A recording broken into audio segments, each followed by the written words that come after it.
అందరికీ నమస్తే అండి.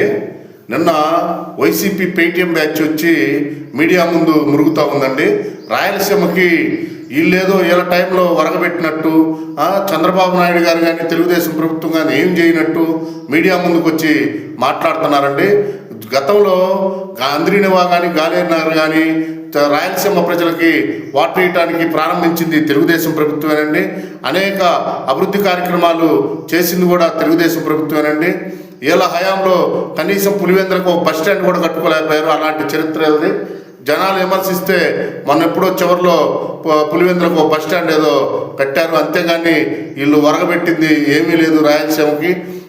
మొన్న గతంలో అతను కమిషన్ల కోసం జగన్మోహన్ రెడ్డి రాయలసీమ లిఫ్ట్ ఇరిగేషన్ ప్రారంభించి కేంద్ర జనవనరుల శాఖ నుంచి ఎటువంటి అనుమతులు కానీ, కేంద్ర అటవీ శాఖ పర్యావరణ శాఖ నుంచి ఎటువంటి అనుమతులు తీసుకోకుండా కమిషన్లకు కకృతిపడి ఆ ప్రాజెక్టుని బిగించేశాడండి.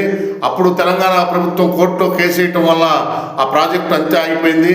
అంతేగాని ఇప్పుడు రేవంత్ రెడ్డి చంద్రబాబు నాయుడు హయాంలో బిగించేసిన ఇదేం కాదండి. దాన్ని ఇవాళ రాజకీయానికి వాడుకోవటానికి వీళ్ళు చూస్తున్నారు. చంద్రబాబు నాయుడు గారు ఏదో బిగించేసి దాన్ని ఏదో లాలూచిపడి రేవంత్ రెడ్డితో ఆపేశారంటున్నారు. గతంలో మీ జగన్మోహన్ రెడ్డి కమిషన్ కకృతిపడి కేంద్రం దగ్గర పర్మిషన్ తీసుకోకపోవటం వల్ల, కేంద్ర జనవరుల శాఖ నుంచి పర్మిషన్ తీసుకోకపోవటం వల్ల తెలంగాణ వాళ్ళు కేసేయటం వల్ల ఆగిపోయిందని తెలుసుకోవాలని రాయలసీమ ప్రజలకి సవినయంగా తెలియజేసుకుంటున్నానండి. గతంలోనైనా ఎప్పుడైనా సరే కియా పరిశ్రమ కానీ రాయలసీమలో అనేక అభివృద్ధి కార్యక్రమాలు కానీ చేసిన ప్రభుత్వం ఏదైనా ఉందంటే అది తెలుగుదేశం ప్రభుత్వం. రామారావు గారు, చంద్రబాబు నాయుడు గారు హయాంలోనే అభివృద్ధి జరిగిందండి.